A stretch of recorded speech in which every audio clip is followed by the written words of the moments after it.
the best they can, so I can like throw something their way to alleviate that stress point. Rent for a year for a single mom who's trying to make ends meet, for example, or a student at the university who's just working 3 jobs where we're just trying to make the best they can, but knowing people there who can say, yeah, this person could really use some love, and just anonymously like just come and throw encouragements along the way that enable them to go a little further, because it's a grind, right? Oh yeah, like life's not easy. Absolutely. You like to help people that just need that extra bit of help, but who truly deserve it. And the way I'd like to try and find them isn't by throwing up who needs help, because then everyone's just going to come out of the woodworks, but who are the ones that are striving when no one knows that they're busting it as best as they can. Those ones that could use that kind of unexpected infusement of encouragement this way, I would love to be able to change their context that way, right? But as far as accessibility to me, it's the kind where I'm like, hey, I remember one young guy, maybe like your age, I'm not sure how old you are. I'm 21. 21, yeah, he's probably all the same, 23. Yeah.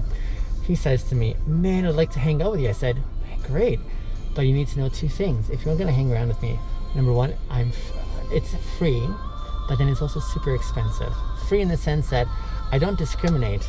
If you want to hang out, great, but know that there's an agenda where I have expectations that I set for why I spend time with anyone. Now, I'm very easygoing, I'm very goofy, I'm very silly by nature. I like to have fun. Yeah. But I'm also driven, and I'm also very purposeful. I have a very close accounting for what I want to see happening. And so if you're trying to sign on for friendship or whatever context this looks like, there's going to be some wonderful growth, but we'll be in each other's grill in essence, And so it's going to be free but expensive at the same time. And you know what, man, I'm actually the same way. Look, yeah. I'm a very kind person. Sure. I'm very nice. Yeah. I like to, I'm tired right now, but I'm usually, I'm a joker. I like to make jokes, make people laugh, whatever the case, right? Yeah. Although I'm very self-disciplined, and I have my schedule, and I could tell at 3 o'clock in the morning. It's not easy. I know. Okay. But you know what, man? It's exactly what you're talking about. Mm-hmm. It's a matter of, I got a schedule, I got stuff I want to do and get done, and I want stuff I want to put out into this world. And if you can't keep up with that, and I don't mean any disrespect, then stay out my way. Yeah.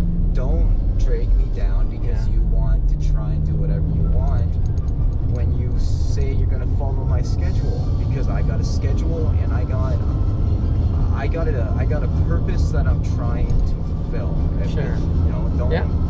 Don't get in the way of my purpose. If you want to become part of my purpose, then I am more than happy to encourage you to come along. But if you're going to get in my way, I'm not going to be impressed. Right. So I do know what you're saying, in the sense of, it comes with a price, but it's also free. On my podcast this morning, the question I was answering was... Oh, you do a podcast? I do a few of them, yeah. That's awesome. Thank I love you. podcasts. It's great. Me too, yeah. I was going to show you my card, wasn't I? Yeah. Here. This is just a way to keep in touch with some of the stuff that I do, so you can also follow up or whatever. That's me. That's awesome. So, the question I was answering was... are there any toxic relationships that you need to bring to an end in your life right now? And the thing I appreciated while I was reflecting on the question was, it didn't use the word want, but need. Need brings that element of urgency that says, we're not wishfully talking here, just saying, it'd be nice if I could, just address this, but more so along the lines of, that you need to do because this is your progression into becoming a better version of yourself. And then being aware, what kind of influences are you being affected by? Because we're in a community, right? And so even like this conversation, for example, we're having a fantastic conversation that I'm thankful that you're willing to let me share with my followers, because it's gonna influence others as well. Just a simple, unexpected conversation along the way, and yet it's gonna have that kind of effect, a ripple effect, that others who are trying to figure this out, for example, we're talking about, are gonna be like, that was really helpful, that was really meaningful, that really opened up some insight for them. That's a worthwhile investment there, that it's a collaborative sort of engagement, right? 100%. And so being aware of those kind of influences that are, one, going to do you good, and also being aware of the ones that are, like you're saying, dragging you down. One of my dear friends, she brought one to an end, because she's like, Biniam, I just facilitated it for so long, and now that it brought to an end, I'm thinking I should have done this sooner. I should have done this earlier because it really wasn't serving me and I was held back because of it, you know. And so same thing of what you were saying there too. You know, one thing about guys like us, you know, like the help and whatnot, it can be hard to cut someone out of your life when they clearly, you know, in a lot of times, you know, so true. A lot of situations that are toxic.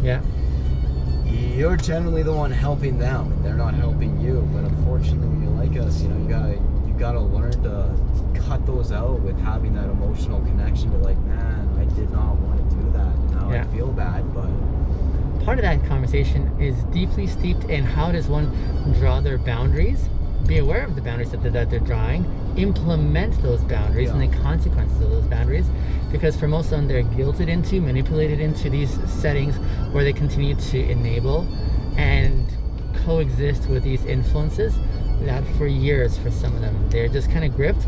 And for many of them, as they continue to be affected by them, they're eroded down. So the person they once used to be, which is vibrant, full of life, and definitively assertive of where they're going, has been eroded slowly to now this shell that is basically has nothing more to contribute. It's a really sad thing, you know. It's an interesting way of thinking about it, though. Yeah. You know, and you know, man, I'm 21, but I've definitely lived a lot, right? Like I come from, I mean, my mom's a saint, but you know, my dad and stepmom and others in my life have been, you know, heavy drug users, right? And I've had to, you know, it's put me through dealing with a lot, you know. I've had to, you know, like, resuscitate my dad before, like shit like that, right? And now, the reason why I bring this up is not to bring the mood down, but is for the reason of toxicity, right? You know, there's always gonna be that love you have for someone, and generally if you're in a toxic relationship, you're still there for a certain reason, right?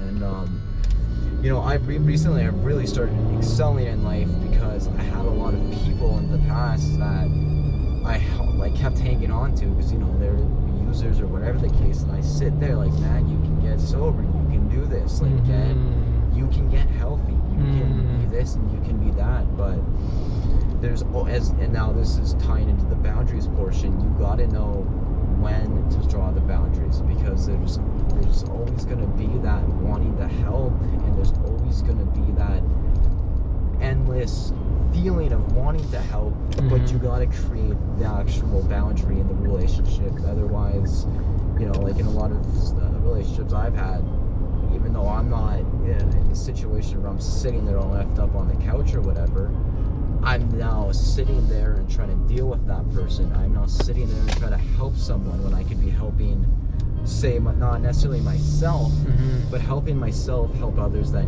sincerely need it and want it, and honestly are willing to take it. So that, you know, the conversation of boundaries is a really good one, especially when talking about, you know, toxicity, right? And yeah, man, it's awesome to, you know, hear a person who loves to help, such as yourself, but knows to draw boundaries. Because I've also met a lot of people in my life, right, who love to help, and don't know how to draw the boundaries. And you sit there and you watch them get drugged down, and you watch them cry, and you watch them this and that, and you're like, man, there's only so much I can do as an outer influence here. But you need to draw the boundary, and they never create the boundary, and they never do. And it's one of the saddest things to see, especially coming from someone who's so, you know, especially when you're seeing someone who's so warm-hearted, just by nature not want to leave that person, right? But one of the questions I get is, one of the questions I often receive is, how do you not get taken advantage of? How do you not let people walk all over you because you're so gracious or giving? And that, from my response is, my motto, my brand is kindness, but kindness has teeth. Kindness has teeth in communicating about your boundaries, which is a point of self-kindness first, and then it also has a way of implementing it, saying, I'm going to communicate to you, here's my bounds, here's the consequences of if you cross over. I'm going to be very kind when I implement those. I'm not going to write you off or anything, but I'm still going to be very forthright in saying, we've crossed over into a zone here that I've warned you about, and we've dealt with it a few times, and so now it comes this point here, you know. Yeah, no, so I feel that, man. I'm someone who's very nice, but you know, the way I implement, don't take advantage of me is I'm not someone you don't want to take advantage of me, right? That's when my ugly side comes out, you know what I mean? So yeah, man, you always gotta have the boundary, and then when you have that boundary, you have to have this is what's gonna happen if you cross it.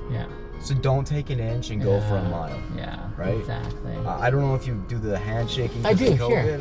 Absolutely. Okay, awesome. I'm very happy to make your acquaintance, bro. I appreciate that, man. It was nice to meet you. I hope you had the pleasure again. Again, let me grab your bag here first. All right, man. Yeah, let me come around here. You're so welcome, man.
Well, that was a treat, wasn't it?